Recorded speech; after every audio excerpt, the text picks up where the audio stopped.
Welcome to public TV news బులెటిన్ల ముందుగా headlines. Warangal జిల్లా జాబ్ మేళాలో తొక్కిసలాట, ముగ్గురు మహిళా నిరుద్యోగులకు గాయాలు.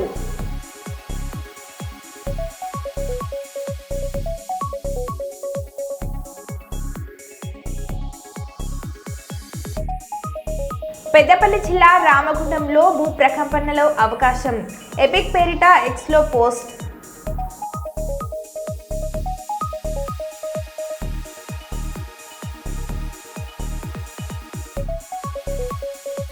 కర్నూలు జిల్లా పోలీస్ కార్యాలయంలో మహాత్మా జ్యోతిరావు పులే జయంతి వేడుకలు.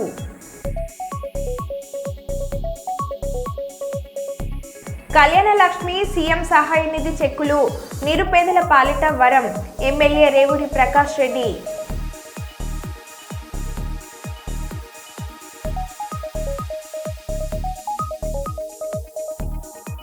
అకాల వర్షంతో అపార నష్టం వాటిల్లిందని గ్రామానికి చెందిన మొక్కజొన్న రైతులు ఆవేదన వ్యక్తం చేస్తున్నారు.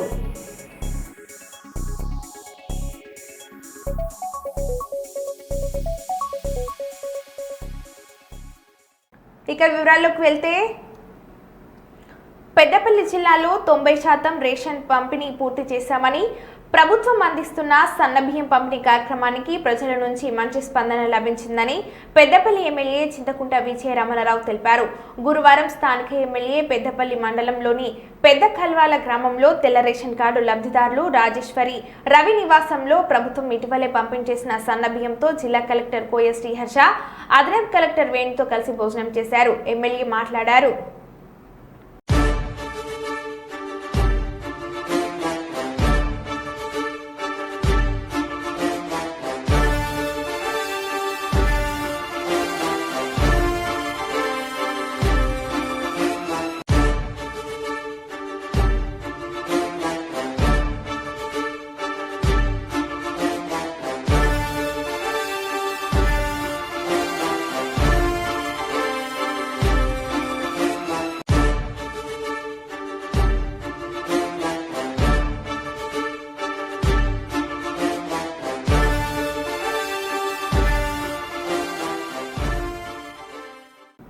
ఈ నెల 27న ఎల్కతుర్తిలో జరిగే బీఆర్ఎస్ పార్టీ రజతోత్సవ మహాసభను విజయవంతం చేయాలని పెద్దపల్లి జిల్లా పార్టీ అధ్యక్షులు మరియు రామగుండం మాజీ ఎమ్మెల్యే కోరికంటి చందర్ పిలుపునిచ్చారు. ఈ మేరకు గోదావరిఖండ్లో జరిగిన నియోజకవర్గ సన్నాహక సమావేశంలో ఆయన పాల్గొని మాట్లాడారు. గులాబీ దండు కదం తొక్కాలని, ఓరుగల్లు దద్దరిల్లాలని, ఇదే క్రమంలో కాంగ్రెస్ పార్టీ గుండెల్లో రైలు పరిగెత్తాలని పార్టీ శ్రేణులను ఉత్తేజపరిచారు.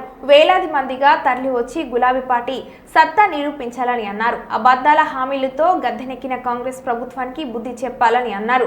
తెలంగాణ రాష్ట్ర సాధకులు మాజీ సీఎం కేసీఆర్ పాల్గొనే ఈ మహాసభకు జనం తండోపతండాలుగా తరలి రావాలని అన్నారు.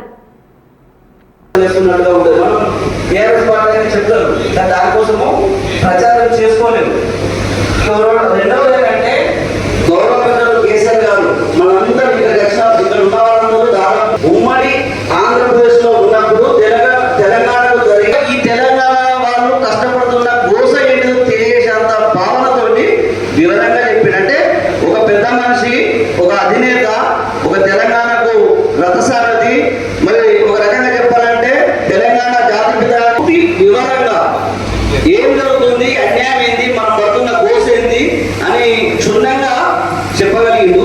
మన వాళ్ళందరూ విన్నారు. కానీ మనం గత 5 సంవత్సరాలు అన్న చేసిన పరిపాలన ఏంది మీ అందరికీ వివరాలు తెలుసు. ప్రతి డివిజన్ ఎంపీటీసీలు ఉన్నారు. మనం ఏం చేయాలి, మనం చేసిన అభివృద్ధి ఏందో మనం ఈ ప్రచార సాధన చేయకపోతే మనం వెనక్కి వెళ్తున్నట్టుగా కనబడుతుంది. కాబట్టి ఫస్ట్ మనము ప్రచారాన్ని కేసీఆర్ సభను సక్సెస్ చేయడం కోసం మరి అందించినటువంటి టార్గెట్ ఎంతైతే నింపడం కోసం ప్రతి ఒక్కరు గడప గడపకు కదిలి నాకు ఫోన్ రాలే కదా, లేకపోతే నాకు ఆయన చెప్పలే కదా, మరి కార్పొరేటర్ నాకు విలువలేదు కదా, ఇట్లా తెలంగాణ ఉద్యమం జరిగే సమయంలో టెంట్ వేసుకొని కూర్చుంటే ఏ పార్టీ వాళ్ళైనా చేసింది. మరి ఆనాడు కూడా ఎవరు విలువలే, తెలియకుండా ఎందుకు వచ్చిండు? తెలంగాణలో మనము కోసం ఈ యొక్క రామగుండం నియోజకవర్గాన్ని ఒక గొప్ప నియోజకవర్గంగా తీర్చిదిద్దాలని, ఇక్కడ ఒక మెడికల్ కాలేజ్ తెచ్చి, ఒక కోర్టు భవనాన్ని ఏర్పాటు చేసి, ఒక సబ్ రిజిస్ట్రార్ కార్యాలయాన్ని ఏర్పాటు చేసి, ప్రతి డివిజన్కి సుమారు 1-2 కోట్లతోని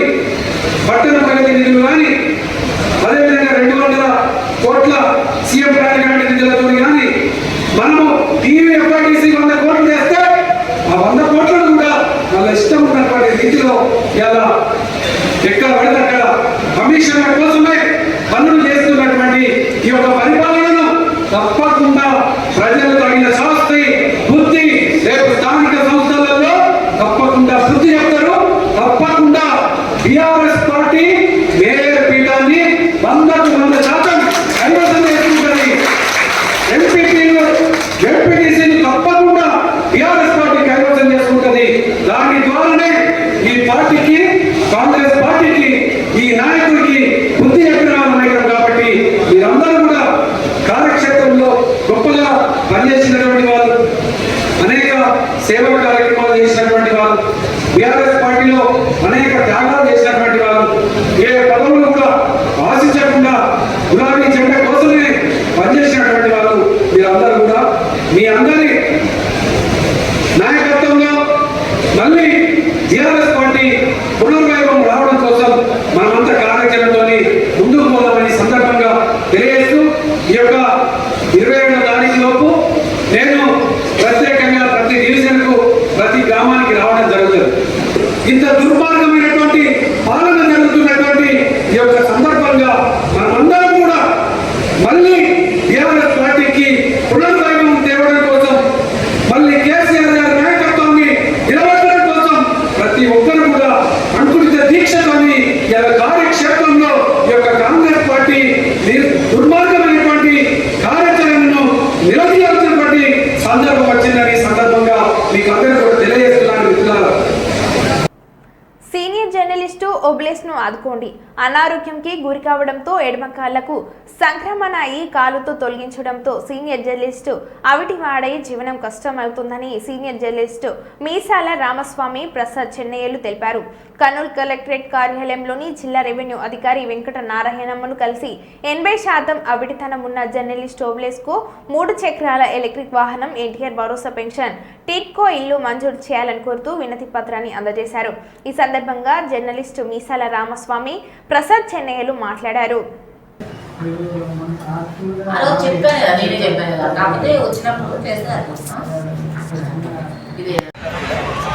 మన జర్నలిస్టులు ఈ మధ్యకాలంలో అనారోగ్యమయ్యి వరణాసి ప్రసాద్ గారు ఆపరేషన్ చేయించుకున్నారు.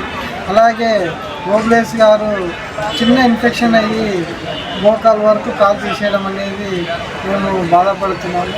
అయితే ముఖ్యంగా రాష్ట్ర ప్రభుత్వం తెలియజేయడం ఏమంటే జర్నలిస్టులు నిస్వార్థంగా పనిచేస్తున్నారనేది నగ్న సత్యము.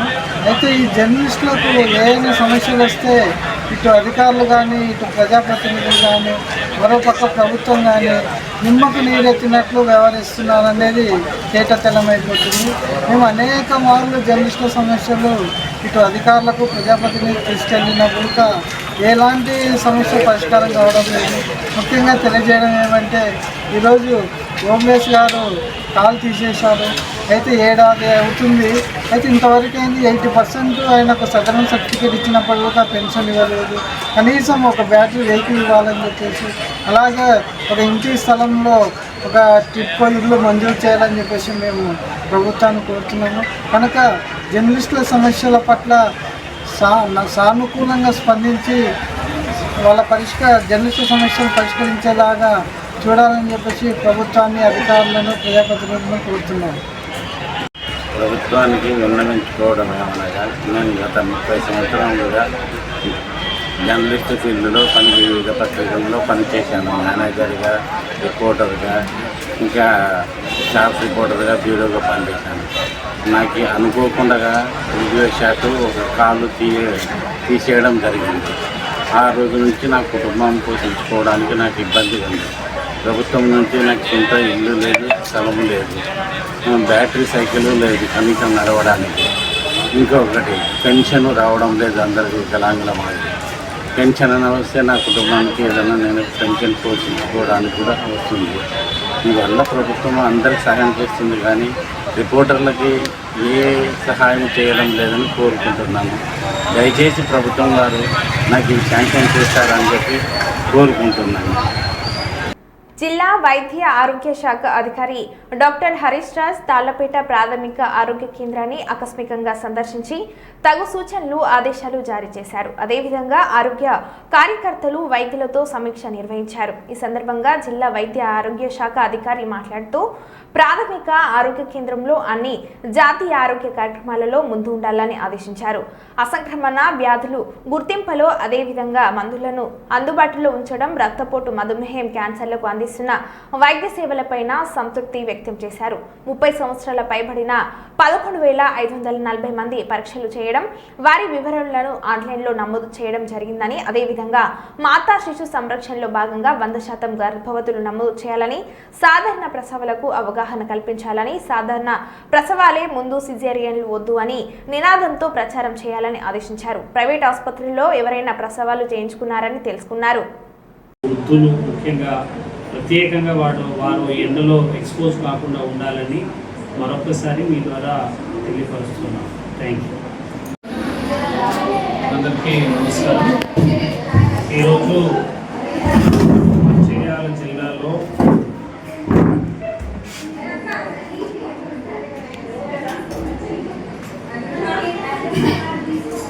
మంచిర్యాల జిల్లాలో ఈ సన్స్ట్రోక్కి సంబంధించినటువంటి జాగ్రత్తలు జిల్లా కేంద్రంలో డిస్ట్రిక్ట్ టాస్క్ ఫోర్స్ అనేది కూడా కండక్ట్ చేయడం జరిగింది. జిల్లా కలెక్టర్ గారి ఆధ్వర్యంలో అన్ని డిపార్ట్మెంట్ల అధికారులతో ఏ డిపార్ట్మెంట్ వాళ్ళు ఏ పనులు చేయాలి, వాళ్ళ విధులు ఏంటి అనే విషయము చాలా క్షుణ్ణంగా వారికి జిల్లా లెవెల్లో చర్చించడం జరిగింది. అట్లాగే సేమ్ డిస్కషను మండల్ లెవెల్లో మండల్ టాస్క్ ఫోర్సు ప్రతి పిహెచ్సిలో ప్రతి మండల్ హెడ్ క్వార్టర్లో మెడికల్ ఆఫీసర్ ఆధ్వర్యంలో కావాల్సినటువంటి ఓఆర్ఎస్ ప్యాకెట్స్ అక్కడ డిపోస్ లాగా అక్కడ ఏర్పాటు చేసి అవసరం ఉన్న వాళ్ళకి వాడు డిహైడ్రేషన్లో వెళ్ళిపోకుండా వాటిని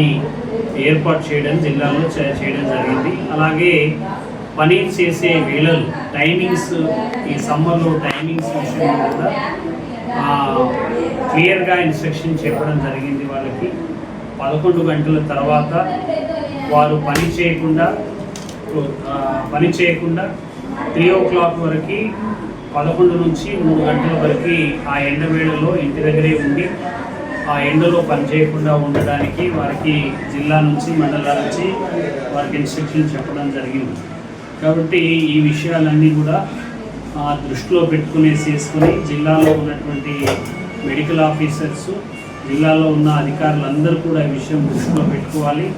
ఎక్కడైనా అపస్మారక స్థితిలో కానీ సన్స్ట్రోక్లో పడిపోయినట్టుగా అలాగా అనుమానిత రోగులు ఎవరైనా వ్యక్తులు అలాగా వారి విధి నిర్వహణ గురించినటువంటి టాస్క్ ఫోర్స్ కండక్ట్ చేయడం చెప్పడం జరిగింది. తర్వాత వారి విధుల్లో ప్రకారంగా ముఖ్యంగా ప్రతి పిఎస్సిలోనూ ప్రతి సబ్ సెంటర్లోనూ ప్రతి గ్రామ పంచాయతీలోనూ ప్రతి అంగన్వాడీ సెంటర్ ప్రతి గవర్నమెంట్ ఆఫీసెస్ అన్ని వర్క్ ప్లేసెస్లో అన్నింటిలో కూడా ఓఆర్ఎస్ డిపోస్ అని ఈ ఓఆర్ఎస్ ప్యాకెట్స్ అనేటువంటిది కూడా జిల్లాలో డిపోస్ ఏర్పాటు చేయడం జరిగింది. కాబట్టి ఎక్కడైతే వర్క్ స్టేషన్ ఉంటుందో రోడ్ వర్క్ కానివ్వండి, సింగరేణి వర్కర్స్ దగ్గర కావచ్చు, ఎన్ని బిల్డింగ్ కన్స్ట్రక్షన్ కావచ్చు, బ్యాంబూ కట్టర్స్ కావచ్చు, తర్వాత ఇటుక బట్టీలు బ్రిక్లిన్స్ దగ్గర కావచ్చు, ఈ రకంగా వర్క్ స్టేషన్స్ ఎక్కడ ఉన్నా కూడా పనికి ఆహార పథకంలో దగ్గర కూడా ఇలాంటి ఓఆర్ఎస్ డిపోస్ పెట్టడం గురించి మా యొక్క సీనియర్ జర్నలిస్టు ఓబ్లేస్ను ఆదుకోండి. అనారోగ్యంకి గురి కావడంతో ఎడమ కాళ్లకు సంక్రమణ అయి కాలుతో తొలగించడంతో సీనియర్ జర్నలిస్టు అవిటివాడై జీవనం కష్టమవుతుందని సీనియర్ జర్నలిస్టు మీసాల రామస్వామి ప్రసాద్ చెన్నయ్యలు తెలిపారు. కర్నూలు కలెక్టరేట్ కార్యాలయంలోని జిల్లా రెవెన్యూ అధికారి వెంకట నారాయణమ్మను కలిసి 80% అవిటితనం ఉన్న జర్నలిస్ట్ ఓబ్లేస్కు 3 చక్రాల ఎలక్ట్రిక్ వాహనం, ఎన్టీఆర్ భరోసా పెన్షన్, టిట్కో ఇల్లు మంజూరు చేయాలని కోరుతూ వినతి పత్రాన్ని అందజేశారు. ఈ సందర్భంగా జర్నలిస్టు మీసాల రామస్వామి ప్రసాద్ చెన్నయ్యలు మాట్లాడారు. ఆ రోజు చెప్పాను కదా, నేనే చెప్పాను కదా, కాకపోతే వచ్చినప్పుడు చేస్తే వస్తాం. మన జర్నలిస్టులు ఈ మధ్యకాలంలో అనారోగ్యమయ్యి వరణాసి ప్రసాద్ గారు ఆపరేషన్ చేయించుకున్నారు. అలాగే ఓబ్లేస్ గారు చిన్న ఇన్ఫెక్షన్ అయ్యి మోకాలు వరకు కాలు తీసేయడం అనేది మేము బాధపడుతున్నాము. అయితే ముఖ్యంగా రాష్ట్ర ప్రభుత్వం తెలియజేయడం ఏమంటే జర్నలిస్టులు నిస్వార్థంగా పనిచేస్తున్నారనేది నగ్న సత్యము. అయితే ఈ జర్నలిస్టులకు ఏదైనా సమస్యలు వస్తే ఇటు అధికారులు కానీ ఇటు ప్రజాప్రతినిధులు కానీ మరోపక్క ప్రభుత్వం కానీ నిమ్మకు నీరెత్తినట్లు వ్యవహరిస్తున్నారనేది తేటతెల్లమైపోతుంది. మేము అనేక మార్లు జర్నలిస్టుల సమస్యలు ఇటు అధికారులకు ప్రజాప్రతినిధులు తీసుకెళ్ళినప్పుడు ఎలాంటి సమస్య పరిష్కారం కావడం లేదు. ముఖ్యంగా తెలియజేయడం ఏమంటే ఈరోజు ఓబ్లేస్ గారు కాలు తీసేశారు. అయితే ఏడాది అవుతుంది. అయితే ఇంతవరకు అయింది 80% ఆయనకు సదరన్ సర్టిఫికేట్ ఇచ్చినప్పుడు కూడా పెన్షన్ ఇవ్వలేదు. కనీసం ఒక బ్యాటరీ వెహికల్ ఇవ్వాలని చెప్పేసి, అలాగే ఒక ఇంటి స్థలంలో ఒక టిట్కో ఇల్లు మంజూరు చేయాలని చెప్పేసి మేము ప్రభుత్వాన్ని కోరుతున్నాము. కనుక జర్నలిస్టుల సమస్యల పట్ల సానుకూలంగా స్పందించి వాళ్ళ జర్నలిస్టుల సమస్యలు పరిష్కరించేలాగా చూడాలని చెప్పేసి ప్రభుత్వాన్ని, అధికారులను, ప్రజాప్రతినిధులను కోరుతున్నాను. ప్రభుత్వానికి విన్నవించుకోవడం ఏమనగా నేను గత 30 సంవత్సరాలుగా జర్నలిస్ట్ ఫీల్డ్లో వివిధ పత్రికల్లో పనిచేశాను. మేనేజర్గా, రిపోర్టర్గా, ఇంకా స్టాఫ్ రిపోర్టర్గా, బ్యూరోగా పనిచేశాను. నాకు అనుకోకుండా విద్వేషాలు ఒక కాలు తీసేయడం జరిగింది. ఆ రోజు నుంచి నా కుటుంబం పోషించుకోవడానికి నాకు ఇబ్బంది ఉంది. ప్రభుత్వం నుంచి నాకు సొంత ఇల్లు లేదు, స్థలం లేదు, బ్యాటరీ సైకిల్ లేదు కనీసం నడవడానికి. ఇంకొకటి పెన్షన్ రావడం లేదు అందరికీ వికలాంగుల మాదిరి. పెన్షన్ అని వస్తే నా కుటుంబానికి ఏదైనా నేను పెన్షన్ పోషించుకోవడానికి కూడా వస్తుంది. దీనివల్ల ప్రభుత్వం అందరికి సహాయం చేస్తుంది, కానీ రిపోర్టర్లకి ఏ సహాయం చేయడం లేదని కోరుకుంటున్నాను. దయచేసి ప్రభుత్వం వారు నాకు ఇది శాంక్షన్ చేస్తారని చెప్పి కోరుకుంటున్నాను. వరంగల్ జిల్లా జాబ్ మేళాలో తొక్కిసలాట. ఫంక్షన్ హాలు ప్రధాన ద్వారం అద్దాలు ధ్వంసం. 3 మహిళా నిరుద్యోగులకు గాయాలు. భారీగా హాజరైన నిరుద్యోగులు.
గంజాయిని పట్టుకున్న పెద్దపల్లి పోలీసులు. జల్సాలకు అలవాటు పడి గంజాయి అమ్మడం వ్యాపారంగా మలుచుకొని అమాయక యువతులను గంజాయి మత్తుకు బానిసలు చేస్తూ పలు కేసులలో నిందితుడు అయిన షేక్ ఆసిఫ్ అలియాస్ షేర్ ఆసిఫ్ను అరెస్ట్ చేయడం జరిగింది. పెద్దపల్లి జిల్లా పెద్ద కల్వల ప్రభుత్వ డిగ్రీ కాలేజ్ వద్దకు తరచుగా వచ్చి గంజాయి అమ్ముతున్నాడని సమాచారం మేరకు పెద్దపల్లి డీసీపీ కరుణాకర్ ఆదేశాల మేరకు పెద్దపల్లి సీఏ ప్రవీణ్ కుమార్ ఆధ్వర్యంలో పోలీస్ సిబ్బంది షేక్ ఆసిఫ్ని గంజాయితో సహా పట్టుకోవడం జరిగింది. ఈ సందర్భంగా డీసీపీ మాట్లాడారు.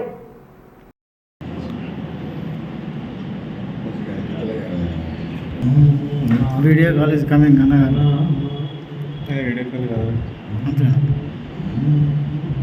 డాక్టర్ శ్రీను చంద్రబాబు ఫోటో పెట్టేసి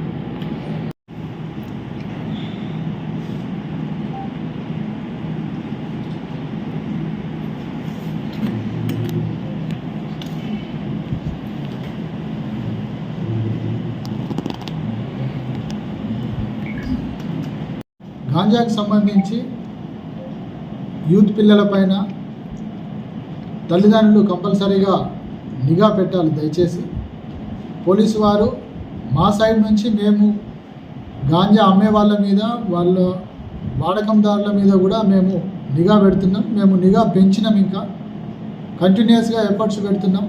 ఎక్కడ ఎవరికి గాంజాకు సంబంధించిన ఇన్ఫర్మేషన్ ఉన్నా, ఇంకా అదర్ డ్రగ్స్ గురించి కానీ ఇంకా వేరే విషయాల గురించి కానీ ఏమైనా ఇన్ఫర్మేషన్ ఉంటే కనుక పోలీస్తో కంపల్సరీ షేర్ చేయాలి, పోలీస్కి సహకరించాలి. దాని ద్వారా సమాజం బాగుంటుంది. ప్రతి తల్లిదండ్రి వాళ్ళ పిల్లలు ఏం చేస్తున్నారు అనేది నిఘా ఉంచాలి. ఒకవేళ కనుక వాళ్ళ ప్రవర్తనలో ఏమైనా మార్పు ఉన్నా, వాళ్ళు ఒకవేళ గాంజా కానీ డ్రగ్స్ కానీ వాడుతున్నారని వాళ్ళకి అనుమానం వచ్చినా కూడా తల్లిదండ్రులు పోలీసులకు తెలియజేయాలి. దాని ద్వారా వాళ్ళ పిల్లలను వాళ్ళు కాపాడుకున్న వాళ్ళు అవుతారు, సొసైటీని కూడా కాపాడిన వాళ్ళు అవుతారు. ప్రతి ఒక్కరికి, ముఖ్యంగా యూత్ పిల్లలకి పోలీసు వారి వైపు నుంచి రిక్వెస్ట్ ఏంటంటే ఇలాంటి చెడు అలవాట్లకు వాళ్ళు ఈరోజు మధ్యాహ్నం సమయంలో పెద్ద కల్వల విలేజ్ దగ్గర ఉన్నటువంటి గవర్నమెంట్ డిగ్రీ కాలేజీ సమీపంలో షేక్ ఆసిఫ్ అనే వ్యక్తి, మన వాళ్ళు అక్కడ చెక్ చేస్తున్న క్రమంలో షేక్ ఆసిఫ్ అనే వ్యక్తిని పట్టుకొని విచారించడం జరిగింది. అతని సమక్షంలో అతని దగ్గర నుండి గాంజా సీజ్ చేయడం జరిగింది. ఇక్కడ మీరు చూస్తున్నటువంటి గాంజా సుమారుగా 2 kgs పైన ఉంది. అది 2041 grams ఉంది. అది సుమారుగా విలువ ఒక 50,000 ప్లస్ ఉంటుంది. అదేవిధంగా ఒకటి electronic weighing machine, cell phone, Yamaha bike ఇవన్నీ సీజ్ చేయడం జరిగింది. ఈ షేక్ ఆసిఫ్ అలియాస్ షేర్ ఆసిఫ్ ఇతను బండారికుంట ఏరియాకు సంబంధించిన వ్యక్తి, పెద్దపల్లి. ఇతను గతంలో 2016 నుంచి 2024 వరకు సుమారుగా 8 కేసుల్లో ఇతను వివిధ కేసుల్లో కలిసి వాళ్ళ దగ్గర నుంచి గాంజా తీసుకొని వచ్చి ఇక్కడ ఎవరెవరికైతే అవసరం ఉన్నదో చిన్న చిన్న పాకెట్లలో పెట్టి వాళ్ళకు ఆ డబ్బులకు అమ్మేసి ఆ వచ్చిన డబ్బులతో ఇతను జల్సాలు చేస్తూ ఉన్నాడు. ఇతను గాంజాయి యూత్ను టార్గెట్ చేసుకొని వాళ్ళకు అమ్మడం జరుగుతూ ఉన్నది. ఆ అమ్మగా వచ్చిన డబ్బులతో ఇతను జల్సాలు చేయడం జరుగుతూ ఉన్నది. ఇతని మీద 2019లో పీడీ యాక్ట్ కేసు కూడా పెట్టడం జరిగింది. ఆ పీడీ యాక్ట్ కేసు పెట్టిన తర్వాత అతను ఇక్కడి నుంచి పెద్దపల్లిలో అతని మీద నిఘా పెరిగిందని ఇక్కడి నుంచి అతను ముగ్దుంపూర్కు వెళ్ళి ముగ్దుంపూర్లో ఒక ఇల్లు కిరాయికి తీసుకొని అక్కడ ఉంటూ ఈ పనులు మాత్రం, ఈ నేరాలు మాత్రం ఆపలేదు. వాటిని కంటిన్యూ చేస్తూ ఎవరెవరైతే యూత్ పిల్లలు ఉన్నారో వాళ్ళకి ఈ చిన్న చిన్న పాకెట్లలో గాంజా పెట్టి అమ్మడం జరుగుతూ ఉన్నది. ఇతను గత నెల 30వ తేదీ అంటే మార్చి 30వ తేదీన ఇతను పెద్దపల్లి పేద ధనిక అనే తేడా లేకుండా ఉండాలనే ఉద్దేశంతో కాంగ్రెస్ ప్రజాప్రభుత్వం సన్నబియ్యం పథకాన్ని తీసుకువచ్చిందని పర్కాల శాసనసభ్యులు రేవూరి ప్రకాష్ రెడ్డి అన్నారు. గురువారం పర్కాల మండలం పోచార గ్రామంలో కోడెపాక సంపత్ రాణిల లబ్ధిదారుని ఇంట్లో అధికారులు మరియు ప్రజాప్రతినిధులతో కలిసి ఎమ్మెల్యే రేవూరి ప్రకాష్ రెడ్డి భోజనం చేశారు. ఈ సందర్భంగా ఎమ్మెల్యే రేవూరి ప్రకాష్ రెడ్డి మాట్లాడారు.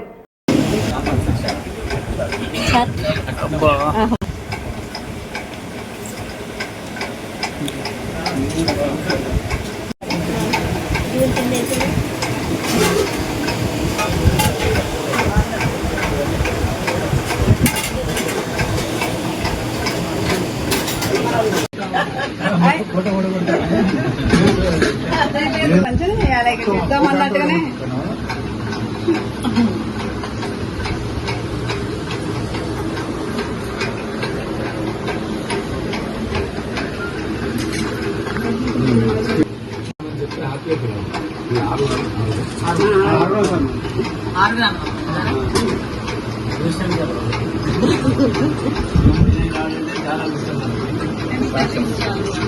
బాగున్నాయి చాలా బాగున్నాయి మరో బులెటిన్లో మళ్ళీ కలుద్దాం. Stay tune.